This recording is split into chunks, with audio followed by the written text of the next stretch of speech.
Alam semesta memiliki bahasa yang sangat matematis. Semakin dekat kita melihat, semakin banyak matematika yang akan terlihat. Fisikawan Paul Davies berkomentar, untuk menjadi seorang ilmuwan, Anda harus memiliki keyakinan bahwa alam semesta diatur oleh hukum matematika yang dapat diandalkan. Tidak dapat diubah, absolut, universal, dari asal yang tidak ditentukan. Tidak ada alasan mengapa mereka seperti ini, mereka memang begitu. Kami paham, kalau matematika bukanlah bahasa yang mudah dipahami. Tetapi bukan berarti tidak bisa dipahami. Manusia bisa memahami apapun yang ingin dipahaminya. Kita memiliki seperangkat otak canggih untuk itu. Asalkan ada kemauan, kita pasti bisa memahami apapun. Sekarang, izinkan kami mengajak Anda untuk memahami matematika alam semesta dengan cara paling mudah. Cara paling mudah untuk menyaksikan matematika alam semesta adalah dengan menyaksikan alam semesta itu sendiri. Menyaksikan artinya memperhatikan secara keseluruhan.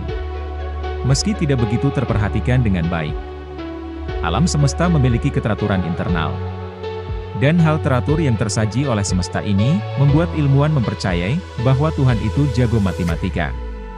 Pastinya, kami tidak meminta Anda untuk mempercayai hal yang sama. Kami hanya akan mengajak Anda untuk menyaksikannya saja. Setelah Anda menyaksikannya sendiri, baru Anda bisa memilih percaya, atau memilih tidak percaya. Begitulah fungsinya penyaksian. Tujuan utama dari bersaksi adalah untuk mengukuhkan iman. Makanya, tanpa kebersaksian yang betul-betul, iman seseorang bisa lebih mudah goyah. Itu karena dirinya tidak mampu mengukuhkan kepercayaannya sendiri. Iman adalah milik Anda yang paling pribadi. Tidak peduli seberapa banyak bukti yang bisa dibuktikan oleh ilmu pengetahuan tentang keajaiban Tuhan. Tetap Anda harus menyaksikannya sendiri. Sekarang, mari kita menyaksikan pengaturan matematis yang dibuat oleh Tuhan di alam semesta ini.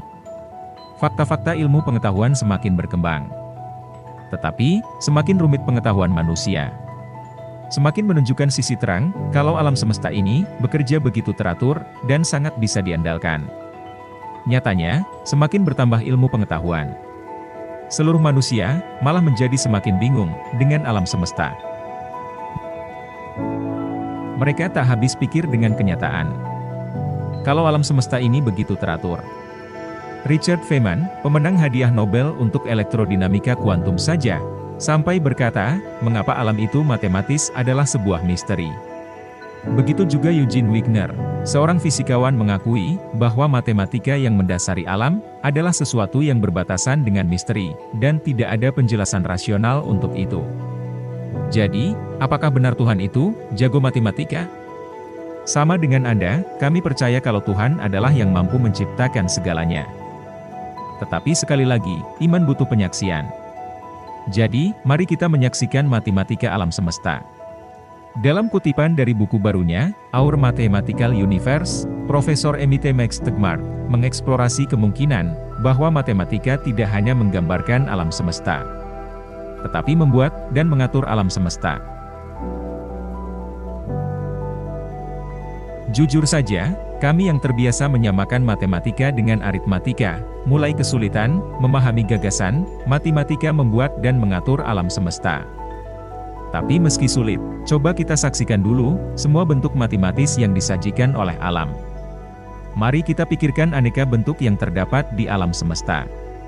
Kita sendiri, secara kasat mata, sebenarnya sudah bisa menemukan banyak bentuk dan pola berulang di alam yang menurut matematikawan, seluruh pola yang disajikan alam itu bisa dihitung secara matematika. Dan memang benar, saat terperhatikan, maka itu hanya benar-benar bisa dibentuk dengan perhitungan matematis yang terstruktur rapi. Dalam studi ilmiah modern tentang pola di alam, keteraturan bentuk yang ditemukan di dunia alami ini mendukung logika harmoni. Filsuf Yunani awal mencoba mempelajari pola-pola di alam dan mendapatkan kejelasan tentang keteraturan harmonis di alam yang mengilhami teori yang sekarang kita sebut the golden ratio atau rasio emas.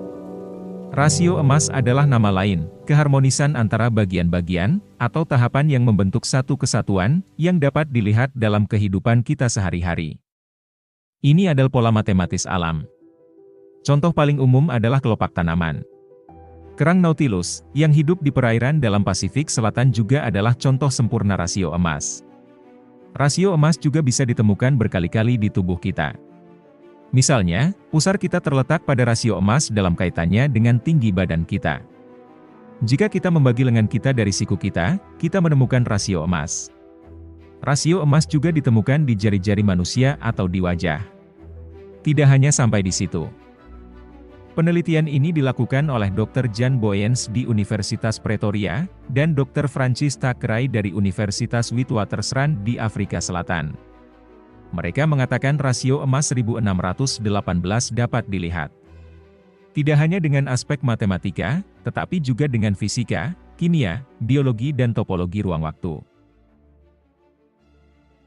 Semacam pola-pola spiral berulang-ulang di alam, dengan beberapa kontras spektakuler pada skala yang sangat berbeda.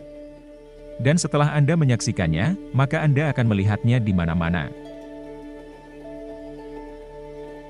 Berabad-abad yang lalu, ada seorang yang dikenal dengan nama Fibonacci.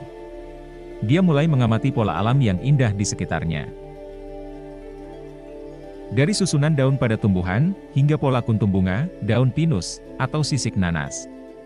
Ternyata, semuanya memiliki pola yang sama. Saat kita mulai menghitung rasio bilangan Fibonacci, dengan bilangan Fibonacci sebelumnya, kita akan mendapatkan hasil seperti 1618. Teori Golden Ratio itu sangat unik, dan menyenangkan. Di mana kita bisa menyaksikan dengan jelas, simetri-simetri semesta yang terbentuk dan persamaan mereka yang terancang dengan sangat detail, dan indah. Kalau kita sudah mulai menghitung, maka akan sulit berhenti. Karena kalau dijabarkan, ternyata kuantitas fisik adalah properti dari bahan yang dapat diukur oleh pengukuran. Urutan angka ini benar-benar membentuk pola, dan geometri yang ditemukan di mana-mana di alam.